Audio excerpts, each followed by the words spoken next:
This ABC 15 Flash Briefing is sponsored by Sanderson Ford. Straight up.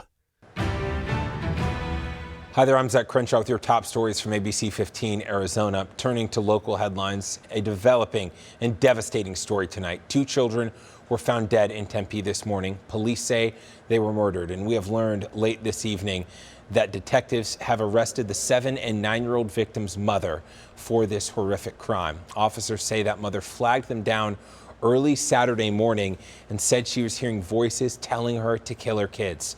When officers arrived at their apartment off Mill Avenue, they found those 2 children dead, but did not say exactly how they were murdered. Now, officers were called to her apartment for a domestic fight 7 hours earlier. Before they left, Tempe officers say the kids were safe in their beds and their father was forced to go somewhere else for the night. That father not a suspect. The mother, though, just arrested late this evening. We'll continue to follow that developing story. Also developing today, another senseless and devastating crime. A 14-year-old boy is dead. Police say he was stabbed last night by a 30-year-old woman. This happened at the train station near Central and Indian School. Officers called to that light rail stop because of a fight between some men and boys. But when they arrived, police say a woman had stabbed one of the kids. She has since been arrested, and it's unclear right now if she knew that boy she's accused of stabbing. We're following that story, and we'll have updates as we learn more.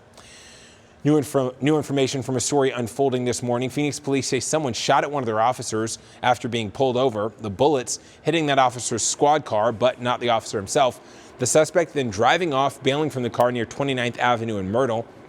As a massive search was happening, officers say they heard a gunshot and later found that the suspect had taken his own life. It was a deadly night on Arizona roads. 3 people dead and multiple people in the hospital after 3 serious accidents. The first leaving 2 people dead after a crash in the US 16 near Country Club Drive shut down the freeway for hours Saturday morning. We're told 4 cars were involved. Police now investigating whether any of the drivers were impaired. Right now, police are searching for people involved in a deadly hit-and-run crash that happened near 71st Avenue and Thomas Road in Phoenix.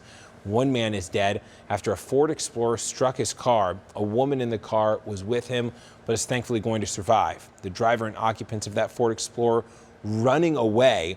Right now, police still looking into whether impairment was a factor there. And 4 people in the hospital, including 3 teens after a crash in Phoenix. Our Cliff Castle chopper flying near 15th Avenue and Hatcher last night.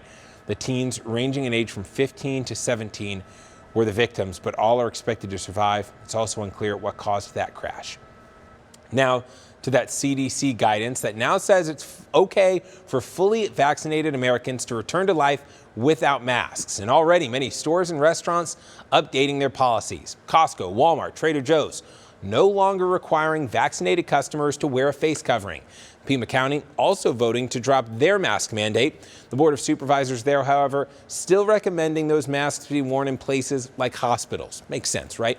They also encourage those who are not fully vaccinated to continue wearing their masks. Although the CDC guidance easing mask restrictions was meant to be an incentive for those fully vaccinated, some are taking advantage of it regardless, which is another reason why some people we talk to say they're going to keep masking up. I am totally okay with taking the mask off eventually. I think right now it's just kind of uncomfortable to take it off. A growing list of places no longer requiring fully vaccinated Americans to wear a mask. Head on over to ABC15.com. Well, despite the change, the pandemic is not over yet. The Arizona Department of Health Services reporting 474 new cases today, bringing the total number of cases in our state to more than 872,000 since this pandemic began. Also, there were 12 new COVID-related deaths reported Friday.